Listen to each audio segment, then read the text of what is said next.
there's a steep price to pay for convenience. Today, how Uber and the gig economy changed the way we live and work. Gig work predates the internet. Besides traditional forms of self-employment like plumbing, offers for ad hoc services have long been found in the Yellow Pages and newspaper classified ads, and later Craigslist and Backpage, which supplanted them. Low-cost broadband internet allowed for the proliferation of computer-based gig platforms like Mechanical Turk, Fiverr, and Elance, which offered just about anyone some extra pocket change. But once smartphones took off, everywhere could be an office, and everything could be a gig. And thus, the gig economy was born. Maybe it was a confluence of technological advancement and broad financial anxiety from the 2008 recession, but prospects were bad. People needed money, and many had no freedom to be picky about how. This was the same era in which the phrase, the sharing economy, proliferated, at once sold as an antidote to overconsumption, but that freedom from ownership belied the more worrying commoditization of any skill or asset. Of all the companies to take advantage of this climate, none went further or have held on harder than Uber. Uber became infamous for railroading its way into new markets without getting approval from regulators. It cemented its reputation as a corporate ne'er-do-well through a Byzantine scandal to avoid regulatory scrutiny, several smaller ones over user privacy, and minimally beneficial surcharges, as well as, in its infancy, an internal reputation for sexual harassment and discrimination. Early on, the company used its deep reserves of venture capital to subsidize its own rides, eating away at the traditional cab industry in a given market, only to eventually increase prices and try to minimize driver pay once it reached a dominant position. Those same reserves were spent aggressively recruiting drivers with sign-up bonuses and convincing them they could be their own boss.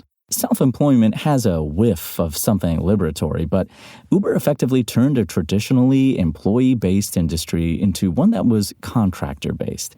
This meant that one of the first casualties of the ride-sharing boom were taxi medallions. For decades, cab drivers in many locales effectively saw these licenses as retirement plans, as they'd be able to sell them on to newcomers when it was time to hang up their flat cap. But in large part due to the influx of ride-sharing services, the value of medallions has plummeted over the last decade or so.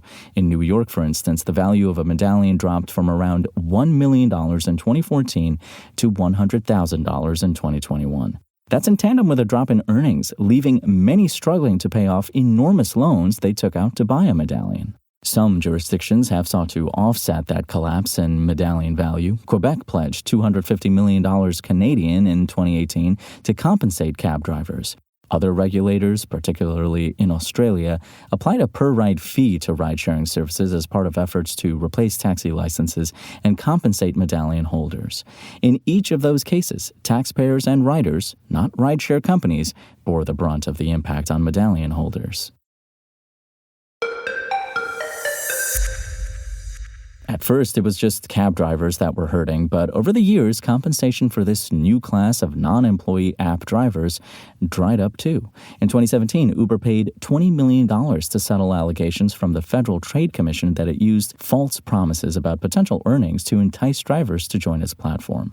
Late last year, Uber and Lyft agreed to pay $328 million to New York drivers after the state conducted a wage theft investigation. The settlement also guaranteed a minimum hourly rate for drivers outside of New York City, where drivers were already subject to minimum rates under taxi and limousine commission rules. Many rideshare drivers have also sought recognition as employees rather than contractors so they can have a consistent hourly wage, overtime pay, and benefits, efforts that the likes of Uber and rival Lyft have been fighting against. In January, the Department of Labor issued a final rule that aims to make it more difficult for gig economy companies to classify workers as independent contractors rather than employees. The EU is also weighing a provisional deal to reclassify millions of app workers as employees. Of course, the partial erosion of an entire industry's labor market wasn't always the end goal. At one point, Uber wanted to zero out labor costs by getting rid of drivers entirely.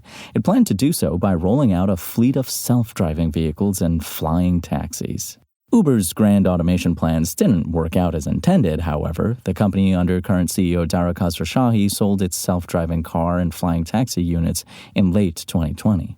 Uber's success had second-order effects, too. Despite a business model best described as set money on fire until, fingers crossed, a monopoly is established, a whole slew of startups were born, taking their cues from Uber or explicitly pitching themselves as Uber for X. Sure, you might find a place to stay on Airbnb or Vrbo that's nicer and less expensive than a hotel room, but studies have shown that such companies have harmed the affordability and availability of housing in some markets, as many landlords and real estate developers opt for more profitable short-term rentals instead of offering units for long-term rentals or sale. Airbnb has faced plenty of other issues over the years, from a string of lawsuits to a mass shooting at a rental home. Increasingly, this is becoming the blueprint. Goods and services are exchanged by third parties, facilitated by a semi-automated platform rather than a human being.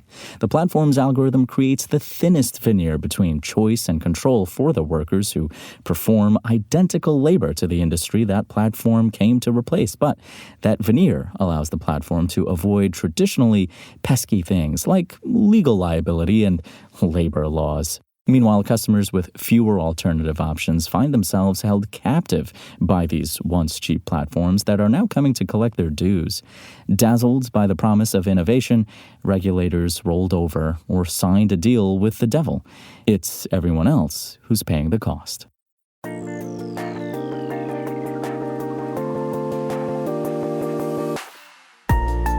Thanks for listening to the show. Make sure to rate, review, and subscribe on Apple Podcasts. Today's show featured journalism by Engadget contributors Chris Holt and was produced by SpokenLayer. I'm Imran Sheikh, and as always, we'll talk more tomorrow.